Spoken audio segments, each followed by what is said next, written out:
அக்கா இவ்வளவு நேரம் நம்ம நிறைய விஷயங்களை பத்தி பேசிட்டு இருக்கோம். இன்னொரு விஷயம் கேட்கணும். இப்ப காசில நிறைய பேரை கொண்டு போய் எரிக்கிறாங்க அக்கா. இப்போ ஒருத்தவங்க இந்த ஊர்ல இருந்து அங்க போயிருக்காங்க, சாமி கும்பிடவே போயிருக்காங்கன்னே வச்சுக்கோங்களேன். அங்க போய் இறந்துட்டாங்க, அவங்கள திருப்பி இங்க அனுப்புவாங்களா இல்ல அங்கேயே புதைக்கலாமா, இறக்கலாமா?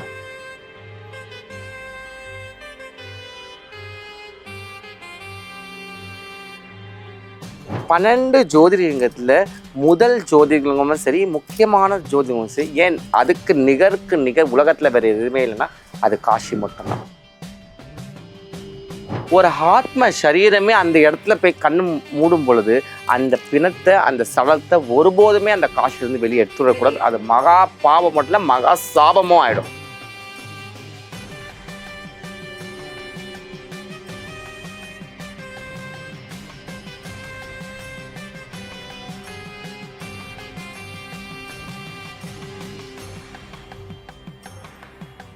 காசியில் நம்ம பார்க்கும் பொழுது அப்படியே அந்த மணிகங்க காட்டினா உலக அதிசயமா, ஒரு நொடிக்கு நொடி ஒரு பிணம் வருமா, ஒரு நொடிக்கு ஒரு பிணம். எப்படிமா அதெல்லாம் சாத்தியம் சொல்லு பார்ப்போம். ஒரு நொடிக்கு ஆமாமா, நான் இந்த ஒரு 5 நிமிஷத்துக்கு ஒரு 5 பணம் வந்திருக்குமா, அப்படி நிக்குதுமா நான் லைன்ல.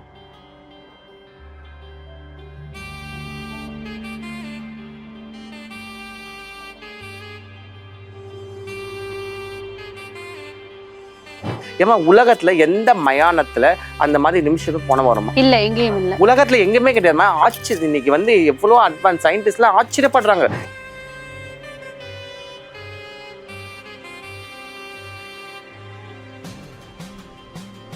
சில இடங்கள்ல இந்த கங்கையத்துல விட்டுற மாதிரி. அது என்னன்னா, இப்போ ஒரு அகால மரணம் அடைகிறாங்க, ஒரு எதுக்கோ போற இடத்துல ஆக்சிடென்ட் ஆயிட்டாங்க, தீ பிடித்துக்கிட்டாங்க, தூக்குல தொங்கிட்டாங்க, அப்பேற்பட்டவங்களை காசில எரிப்பாங்களா?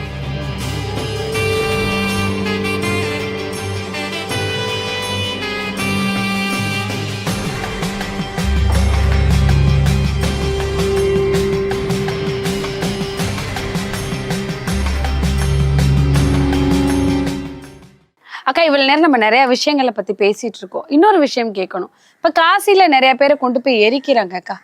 இப்போ ஒருத்தவங்க இந்த ஊர்ல இருந்து அங்க போயிருக்காங்க, சாமி கும்பிடவே போயிருக்காங்கன்னே வச்சுக்கோங்களேன். அங்க போய் இறந்துட்டாங்க, அவங்கள திருப்பி இங்க அனுப்புவாங்களா இல்ல அங்கேயே புதைக்கலாமா, இறக்கலாமா? இல்ல, அது வந்து அவங்களோட குடும்பத்தை ஃபேமிலியோட பர்மிஷன் பொறுத்து இருக்கு. பட் ஆனா மேக்சிமம் வந்து யாருமே வந்து காசில இறந்தவங்களை திருப்பி வெளியே கொண்டு வர மாட்டாங்க. ஏன்னு சொல்ல, இன்னைக்கு உலகத்துல வந்து எத்தனை பேர் மரணம் சம்பவிச்சாலும் அவங்களுக்கு திதி தர்ப்பணம் ஒண்ணு இருக்குது, அதே மாதிரி அஸ்தி கரைச்சல் ஒண்ணு இருக்குது நம்மளோட இந்து தர்மப்படி. அதாவது என்னன்னா, நம்ம இந்து தர்மப்படி எந்த பூமியிலேருந்து தாய் வயிற்றுல வந்தோமோ நம்ம வந்து மண்ணுக்கு போகிறோம், இல்லைன்னா அக்னிக்கு போயிடணும். அக்னி புனிதமானது, அதனால தான் வந்து யாக குண்டத்துக்கு அவள் வந்து காவல், அவள் வந்து இருக்கிறா. அதாவது அக்னி பகவானுக்கு வேலை என்னன்னா, என்ன நம்ம வந்து அக்னியில் வந்து ஆவுகுதி கொடுக்குறோமோ அதை அப்படியே கொண்டு போயிட்டு அந்த அம்மா கிட்ட போயிட்டு நைவேத்தியமா எந்த தெய்வத்துக்கிட்ட நம்ம நினைக்கிறோமோ அந்த தெய்வத்துக்கிட்டே அந்த அக்னி பகவான் கொண்டு போய் சேர்த்துருவாருன்னா நம்மளோட இந்து தர்மம். அதே மாதிரி அப்போ நம்ம நாளைக்கு இறந்தாலும் நம்மளை வந்து அந்த அக்னியில் வந்து எரிக்கும் பொழுது நம்மளோட அந்த ஆத்ம சரீரத்துக்கு அம்பாள் வந்து முக்தி கொடுப்பான்னு ஐதீகம். சரியா? அதனால தான் வந்து இந்த உலகத்தில் எத்தனையோ கோயில்கள் இருக்குமா, எத்தனையோ சக்தி வாய்ந்த கோயில்கள், எத்தனையோ பிரமிக்க வைக்க கோயில்கள், ஏன் எத்தனையோ கோயில்கள் அழிஞ்சு போயிடுச்சு, மறைக்கப்பட்டுடுச்சு, மறைஞ்சிருச்சு. என்ன அப்போ யோசிப்பாரு, இப்போ இருக்கிற இந்த கொஞ்சம் கோயில்களுக்கே நம்ம வந்து இவ்வளோ மார்த்தட்டி நிற்கிறோமே, இன்னும் அந்த காலத்தில் இந்த கோயில்கள் ஒரு பிரம்மாண்டமான கோயில்கள்லாம் நம்ம வந்து புராணங்களை படிக்கிற இந்த மாதிரி கோயில கடற்குள்ள போயிடுச்சு, இந்த மாதிரி கோயில்கள் வந்து அழிச்சிட்டாங்க, நமக்கு இடிச்சு தரமட்டாக்கிட்டாங்கன்னா, அப்போ அந்த மாதிரி கலை சிற்பங்கள் அந்த மாதிரி கோயில்கள் இருந்தால் இன்னும் நம்மளுக்கு எவ்வளவு ஒரு சந்தோஷம் என்ன. பட் இதுல 12 ஜோதிர்லிங்கம் தான் மிக மிக முக்கியமானது. இந்த 12 ஜோதிர்லிங்கத்துல முதல் ஜோதிர்லிங்கமும் சரி, முக்கியமான ஜோதிர்லிங்கமும் சரி, ஏன் அதுக்கு நிகர் உலகத்துல வேற எதுவுமே இல்லைன்னா அது காஷி மட்டும்தான். காஷி மட்டும்தான். காஷிக்கு நிகர் காஷி தானே. ஏன்னா காஷியோட பிறப்புன்னு பார்த்தீங்கன்னா பல யுகங்களுக்கு முன்னாடி இருந்திருக்கு. பரமேஸ்வரனே பல யுகங்களை அங்கே உட்காந்து ஆட்சி புரிஞ்சுக்கிறாரு. அம்பிகை அங்கே மகாராணியா இருக்கிறாரு. பல பிரம்மதேவர்களும் பல தேவாதி தேவர்களும் அங்கே யாக குண்டத்துல யாகம் வளர்த்து அந்த மாதிரி பல சக்திகளை வந்து நம்மளுக்காக இந்த பூமி நல்லாக்குன்னு சொல்லிட்டு இந்த பூமிக்காக விட்டு போன இடம் அது. அதனால தான் காஷிக்கு வந்து முக்தி ஸ்தலம். அதாவது ஒரு பிறவி முடிவு அடைஞ்சிருச்சுன்னா அது திருப்பி மறு ஜென்மம் எடுக்கக்கூடாதுதான் நம்ம எல்லாமே வேண்டது. ஏன்னா போதும், பிறவி எடுத்து எடுத்து எடுத்து கஷ்டங்களும் நஷ்டங்களும் அவமானங்களும் இந்த சரீரம் வந்து அழிஞ்சு போய் திருப்பி பிறந்து, திருப்பி சரீரம் அழிஞ்சு போய் திருப்பி பிறந்து, இந்த சரீரம் அழிஞ்சு போய் திருப்பி பிறந்து, இந்த ஆத்மாக்கு ஒரு விடிவே இல்லாம எத்தனையோ பிறவைகளை எடுத்து எடுத்து ஏன் இந்த கஷ்டத்தை அனுப்புகிற தாயே, உன் கருணை பார்வையில உன் கருணை கடாட்சத்தால அந்த பரமேஸ்வரன் சக்தியால எங்களுக்கு முக்தி கொடுமா சொல்லி நம்ம வேண்டும் பொழுது, அப்போ அந்த காசிக்கு போய் நம்ம என்ன பண்றோம், அந்த காசியில போயிட்டு நம்ம பிண்ட தர்ப்பணம் கொடுக்குறோம். அந்த அஸ்தியை கொண்டு போய் உலகத்துல எங்கன்னா அந்த அஸ்தியை கரைக்கிறோம். அப்போ ஒரு ஆத்ம சரீரமே அந்த இடத்துல போய் கண்ணு மூடும் பொழுது அந்த பிணத்தை அந்த சலத்தை ஒருபோதுமே அந்த காசிலிருந்து வெளியே எடுத்துடக்கூடாது. அது மகா பாவம் மட்டும் இல்ல, மகா சாபமும் ஆயிடும். ஏன்னா ஒரு முக்திக்கு போற ஆத்மாவை நீங்க தர தர தரன்னு வெளியே இழுத்துட்டு வந்து இந்த பூ உலகத்தை பொருளை வைக்கிறது சமம். அது புரியுதா? அதனால எல்லாருமே வேண்டது, ஏன் நானே கூட அதான் வேண்டுறேன், எப்பயாவது உன்னை பார்க்க வந்து நிற்கிறேன்னு அப்படியே டக்குன்னு என்னை கூப்பிட்டு கூடாதாம்மா, எனக்கு முக்தி கொடுத்துடக்கூடாது தாயே சொல்லிட்டு அவன் சொல்லுவா, இல்லை உன் நிறைய வேலை ஆகுது இரு சொல்லிட்டு அம்பிகை சொல்வா. அந்த மாதிரி எத்தனையோ விஷயங்கள் வந்து நம்ம வந்து இன்னைக்கு வந்து பேச போனால் காசியில் நம்ம பார்க்கும் பொழுது அப்படியே அந்த மனிதர்கள் காட்டினா உலக அதிசயமா, உலக அதிசயம் எதோ சொல்றாங்க. அந்த மனிதர்கள் காட்டினா என்னெல்லாம் கேட்டால் உலக அதிசயத்தில் வைக்கணும். ஏன்னா ஒரு நொடிக்கு நொடி ஒரு பிணம் வருமா, ஒரு நொடிக்கு ஒரு பிணம், எப்படிமா அதெல்லாம் சாத்தியம் சொல்லு பாப்போம். ஒரு நொடிக்கு நொடி, ஆமாமா நான் இந்த ஒரு 5 நிமிஷத்துக்கு ஒரு 5 பணம் வந்திருக்குமா, அப்படி நிக்குதுமா நான் லைன்ல. அந்த சாம்பல் எல்லாம் எடுத்து கொடுப்பாங்கன்னு சொன்னாங்க. அதெல்லாம் அந்த சாம்பல் அடுத்தது நான் இப்ப அந்த வீரியத்தை சொல்றேன் நான். அதாவது மணிகண்டிகா காடு வந்து அம்பிகையோட காது குண்டலம் விழுந்த இடம். அதே மாதிரி வந்து பரமேஸ்வரனோட காது குண்டலமும் விழுந்த இடம்.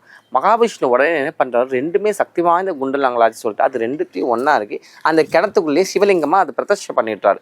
பிரதிஷ்டை பண்ணணும், அது அம்பிகை உக்ரமாயிடுறா. உக்ரமாயி அதாவது என்னோட காது குண்டலத்தை போய் தேட போனா இல்லைன்னு சொல்லிட்டு வந்துடுறதால அம்மா கோபமாகவும் ரௌத்ரமாகி இந்த இடத்துல வந்து நான் வந்து நிதானமாகவும் ரொம்ப ரிலாக்ஸாகவும் பண்ணுறதுக்கு வந்தேன். ஆனால் நீங்கள் இந்த மாதிரி எனக்கு டென்ஷன் ஆகிடுச்சு. அவள் காலியாகி நான் நின்ற இடத்துல நிமிஷத்துக்கு நிமிஷம் போனால் வந்தபடி இருக்கும் சொல்கிறேன். அம்மா சபிச்சிடுறாங்க. புரியுதா?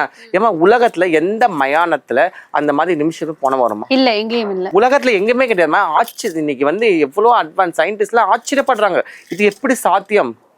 24 மணி நேரமா, 24 மணி நேரமும், ஆமா, இரவு பகல் எல்லா டைமும் நிமிஷத்துக்கு நிமிஷம் போன வந்துருக்கும். நாளா அப்படியே வாயை பொழந்து பார்த்துக்கிறோமா.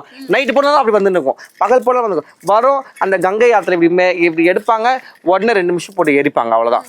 திருப்பி வரும் அந்த கங்கை யாத்திரை போட்டு இது பண்ணுவாங்க, போட்டு குளிப்பாட்டுவாங்க, திருப்பி போட்டு எரிப்பாங்க. அப்படியே ஃபுல்லா எரிச்சு கடற்கரை எரிச்சபடி இருப்பாங்க. அங்க எரிக்க மட்டும்தான் செய்வாங்க. ஆமாமா, எரிக்க. சில இடங்கள்ல அந்த கங்கை யாத்திரை விட்டுற மாதிரி. அது என்னன்னா 5 விதமான பிணங்களை எரிக்க மாட்டாங்க. அது யாருன்னா சிறு வயது குழந்தைகள், 13 வயசுக்கு இல்லை, அதுக்கு ஒண்ணுமே தெரியாது இல்லம்மா. பட் இன்னைக்கு அப்படி சொல்ல முடியாது, நம்ம எல்லாம் இன்டர்நெட் பார்த்து கெட்டு குட்டிச்சுராயிருக்குதுங்க. நான் சொல்ல அந்த காலத்துல 13 வயசு இருக்கிற குழந்தைங்க, ஆனா இருந்தாலும் சரி பெண்ணா இருந்தாலும் சரி, அந்த குழந்தைங்களுக்கு எதுவுமே தெரியாது. அதனால வந்து அந்த குழந்தைங்களை எரிக்க மாட்டாங்க. என்ன பண்ணுவாங்க, அதே மாதிரி பாம்பு சர்பத்தால் தீர்ந்தது. ஸோ சர்பம் அதனால தான் நம்மளுக்கு வந்து அவ்வளோ ஒரு விசேஷம். அப்போ என்ன அர்த்தம், சர்பம் தெய்வத்தின் அம்சம், அது கொத்தும் பொழுது நம்மளுக்கு அது முக்தி கொடுக்குதுன்னு அர்த்தம். சரியா? ஸோ அதனால அந்த 2வது. 3வது மகான்கள். இப்போ அகோரிகள், அதாவது வந்து தபஸ் முனிவர்கள், மகான்கள், இந்த மாதிரி அவங்க இருக்கிறவங்க. 4வது பிரெக்னன்சி லேடிஸ். புரியுதா உனக்கு? Pregnancy ladies. ஏன்னா அந்த தாய்க்கு அங்கே மகத்துவம் கிடையாது, அந்த சிசுக்கு அங்கே மகத்துவம். ஏன்னா பச்சை குழந்தை, அதுக்கு எதுவுமே தெரியாது, இந்த பூமியில வந்து எந்த பாவமும் அறியாததால அந்த குழந்தையோட செத்துடுறாங்களே, அந்த பெண்களுக்குமே என்ன பண்ணுவாங்கன்னா அழகா கங்கையில குளிப்பாட்டிட்டு துணியை கட்டிட்டு நடு கங்கையில போய் இறக்கிடுவாங்க. அப்ப அது என்ன ஆகும்னா அங்க இருக்கிற முதலைகளும் அங்க இருக்கிற மீன்களும் தின்னு அது இரையாயிடுது. அதனாலதான் இந்துவோட இதுல வந்து பலி ரொம்ப முக்கியம் தர்மத்துல. ஏன்னு கேளு, நீ பலி எதுக்காக கொடுக்குற, அந்த பலி கொடுத்து நம்ம என்ன பண்றோம், 10 பேருக்கு சாப்பாடு போடுறோம். அப்ப அது அந்த மாமிசம் காளிக்கு வந்து அதை பலி கொடுக்கும் பொழுது அந்த உயிருக்கு ஃபர்ஸ்ட் அவ முக்தி கொடுக்குறா. 2வது பல பேரோட பசி ஆற்றும் பொழுது பல பேரோட ஆத்ம சரீரம் வயிறு ஃபுல்லா இது போதும்னு சொல்லிட்டு அந்த ஆத்மா சொல்லிடும். அப்போ அந்த உயிருக்கு மறுபிறவியே கிடையாது. மறுபிறவியே கிடையாதால் தான் பலிக்கு நம்ம வந்து அவ்வளோ ஒரு முக்கியத்துவம் தரோம். புரியுதா? பட் ஆனா இன்னைக்கு பலி கொடுக்கறது ஒரு பக்கம் இருக்கட்டும், எதுக்காக சாவடிக்கும் தெரியாம சாவடிக்கிறாங்க. புரியுதாமா? சும்மா ஒரு விளையாட்டுக்கெல்லாம் பூனைக்குட்டியை மேல தூக்கி போட்டு சாவடிக்கிறாங்க, நாய்க்குட்டியை மேல குட்டி போட்டு சாவடிக்கிறாங்க, வளர்க்க தெரியாம வளர்க்குற சொல்லிட்டு பேர்ல சாவடிக்கிறாங்க. இதெல்லாம் மகா பாவம். இதெல்லாம் ஒரு காலமும் தெய்வம் ஏத்துக்காது. புரியுதா உனக்கு? அதுக்கு ஒரு ஸ்பேஸ் அதை நம்ம கொடுத்தே ஆகணும். பலிக்குன்னு ஒரு தன்மை இருக்குது, பலிக்குன்னு ஒரு செயல்பாடு இருக்குது, பலிக்குன்னு ஒரு வழிபாடு முறையே இருக்குது. அதை பண்ணும் பொழுதுதான் அந்த தேவி ஏத்துக்குவான். சரிம்மா, இவ்வளவு விஷயம் சொல்லிட்டீங்க. ஒரு முக்கியமானவங்கள தான் கங்கையில விடுவாங்கன்னு சொல்லிட்டீங்க. அங்க இருந்தவங்கள வந்து வெளியே கொண்டுட்டு வரக்கூடாது, அங்கேயே வைக்கிறது தான் நல்லது, இல்லைன்னா அது சாபம், அது பாவம் அப்படிங்கிறது அப்படின்னு சொல்றீங்க. இப்போ ஒரு அகால மரணம் அடைகிறாங்க, ஒரு எதுக்கோ போற இடத்துல ஆக்சிடென்ட் ஆயிட்டாங்க, தீ பிடித்துக்கிட்டாங்க, தூக்குல தொங்கிட்டாங்க, அப்பேற்பட்டவங்கள காசில எரிப்பாங்களா? அப்பேற்பட்டவங்க ஃபர்ஸ்ட் யார் இங்க இருந்து அங்க கொண்டு போறா?